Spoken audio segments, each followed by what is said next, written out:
Olá! O tema do vídeo de hoje é gravura. Não sei se você sabe o que é gravura, mas gravura é uma imagem que ela é reproduzida a partir de uma matriz, certo? Essa matriz ela pode ser feita em vários materiais diferentes, em madeira, em metal, em pedra, né? E é isso que a gente considera como gravura, certo? Ela é reproduzida a partir de uma matriz, é uma impressão, certo? Só que não é toda impressão que a gente considera gravura, né? Por exemplo, uma imagem que é impressa numa impressora, né? Usado tecnologia, a gente não considera uma gravura. Gravuras são as reproduções feitas a partir de uma matriz feita de forma artesanal. Então assim, eu vou apresentar aqui. A primeira é a litogravura. Litogravura é a gravura feita a partir da pedra, certo?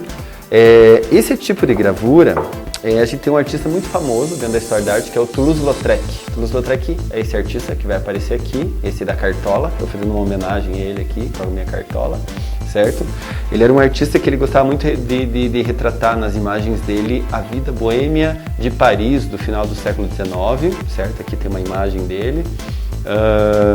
E o Toulouse-Lautrec, como eu falei, ele usava a litogravura, ou seja, ele fazia um desenho na pedra, certo? Depois de fazer o desenho na pedra com lápis gorduroso, um lápis dermatográfico, isso era impresso e eles utilizavam para fazer cartazes naquela época. Aqui em Curitiba era muito comum também usar essa técnica para fazer rótulos de erva mate e outras coisas que utilizava, né, essa técnica. Essa técnica ela foi criada em 1796, certo? Por um autor teatral para reproduzir os textos teatrais dele. Outra técnica também conhecida é a gravura em metal, certo? A gravura em metal a gente chama de um baixo relevo. Por que baixo relevo? Porque você vai fazer o desenho na placa de metal, com uma ponta seca, certo? Uma ponta assim, tipo uma espécie de uma ponta de compasso. Você vai desenhar, depois ela pode passar por processo químico para que esse teu traço, né, esse baixo relevo ele fique mais baixo, e depois ele é impresso na folha, certo? Também a gente tem uma referência dentro da história da arte que é o Rembrandt, né? O Rembrandt é um artista, que tem uma imagem do Rembrandt, que utilizava essa técnica, certo? Como vocês podem ver aqui nessa imagem que ele fez, é uma técnica que pode ser muito minuciosa e tal, então a gente chama de baixo relevo, que é o contrário do alto relevo, certo? Aqui no caso, né, estilo, quer dizer madeira, gravura, né, a matriz feita em madeira, a gente escava, né, o pedaço de madeira e tudo que tiver alto, por isso que, né, alto relevo, ele sai no papel, ele funciona mais ou menos como um carimbo. Para qualquer tipo de gravura, você usa para cada cor que vai aparecer na imagem impressa, uma matriz diferente, certo? Então aqui essas três matrizes, né, com elas eu imprimi essa imagem que aparece aqui do lado. A xilogravura, né, ela surgiu mais ou menos 200 anos depois de Cristo, foram os chineses que inventaram para criar selos, certo? Mas aqui no Brasil, a xilogravura, ela é muito conhecida pela literatura de cordel, certo? Aqui tem uma matriz, né, feita em madeira pelo J. Borges. O J. Borges é um dos grandes autores, é um dos grandes ilustradores da literatura de cordel, e tem alguns livrinhos, né, do J. Borges, certo? Então, como eu falei, aqui no Brasil a gente faz muita referência à xilogravura com a literatura de cordel, que são esses livrinhos, né, que como eu falei, ilustrado pelo J. Borges, que eles contam histórias de folclore, geralmente em forma de poesia, que é cantada depois em forma de repente, muito comuns no Nordeste do Brasil. Então, e daí a gente tem o quarto tipo de gravura, que é a serigrafia, certo? A serigrafia, que não sei se vocês lembram, foi o nosso segundo vídeo, né? Que eu até apresentei lá o Andy Warhol, que aqui a gente tem uma reprodução de uma imagem do Andy Warhol, certo? Que é feita em que a matriz é uma tela de nylon. Então agora a gente vai para a primeira atividade. Então, para essa atividade, o que a gente vai usar? Bandejinha de isopor, certo? Tinta guache preta, papel colorido, papel branco, rolinho, certo? Para passar a tinta na matriz, tesoura, estilete, lápis, né? Apontador. Então, para começar, a gente vai usar a bandejinha de isopor, certo? Que é uma alternativa para a xilogravura, que é aquela gravura que eu falei que a gente geralmente usa pedaço de madeira, né? Então ele também vai ser um alto relevo, vai ser uma técnica parecida, certo? Só que a bandejinha de isopor é muito mais viável, né? Principalmente se você estiver fazendo na escola, na sala de aula, né?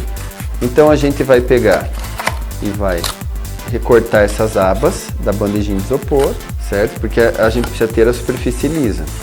Essas bandejinhas de isopor você consegue assim, né? Você pode guardar, geralmente quando você compra queijo, presunto, doce. A gente vai fazer o desenho na parte lisa da bandejinha de isopor. Se a gente fizer o desenho aqui, essas gravações que a gente tem aqui na parte de trás da bandejinha de isopor, elas vão aparecer. Então a gente sempre tem que usar a parte lisa. Então a gente vai fazer o desenho, certo? Na verdade, para fazer o desenho a gente usa um lápis mesmo, a única coisa é que o lápis tem que estar bem apontado, certo? E aí a gente vai começar aqui. Uma coisa importante é o desenho que a gente fizer aqui, ele vai ser negativo na hora de imprimir. Então aqui a gente vai fazer o desenho, como eu falei, com o lápis bem apontadinho.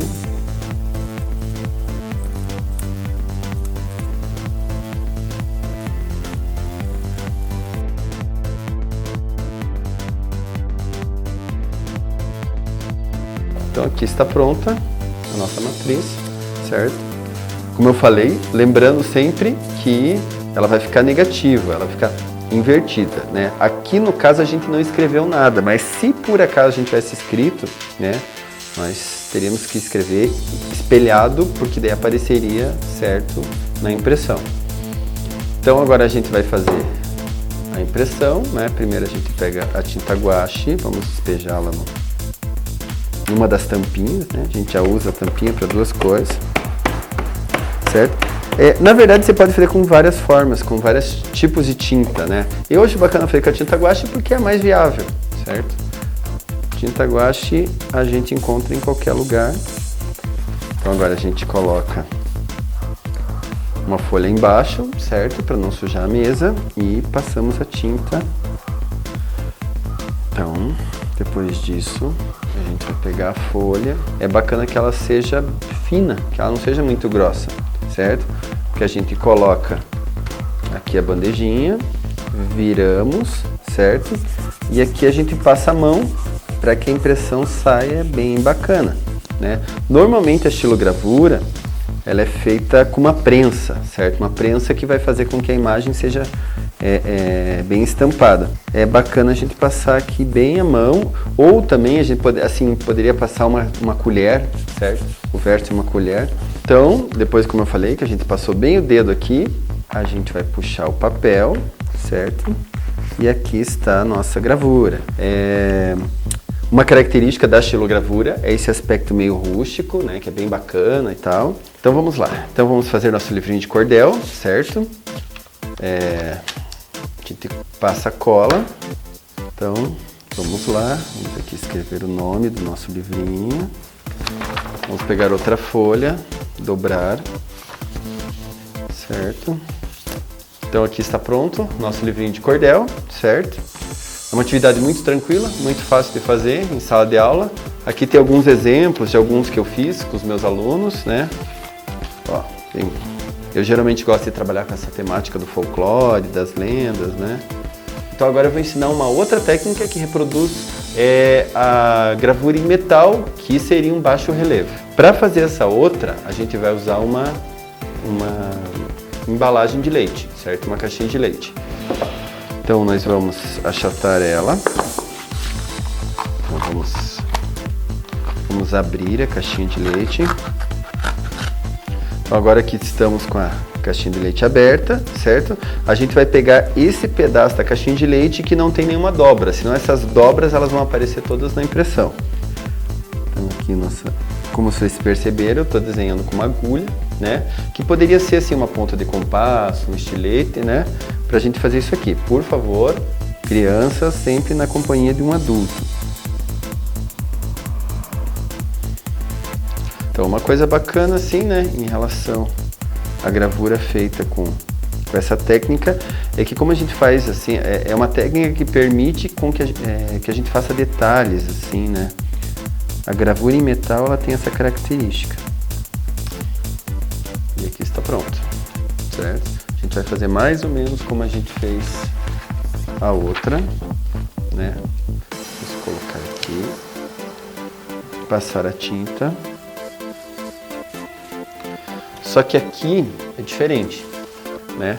Assim como na gravura em metal, depois que a gente passou a tinta, a gente vai tirar agora a tinta e a tinta vai ficar apenas nos sulcos, apenas nos cortes. Então, né, agora vamos tirar nossa impressão. Aqui também ficou aquele aspecto meio rústico, né? E vamos colocar aqui dentro do nosso livrinho do vampiro. Vai ser uma espécie de uma ilustração dentro do livrinho. No centro de Curitiba, temos o Solar do Barão, onde você encontra ateliê de estilogravura, serigrafia, gravura em metal, litogravura, e lá ainda funciona o Museu da Gravura.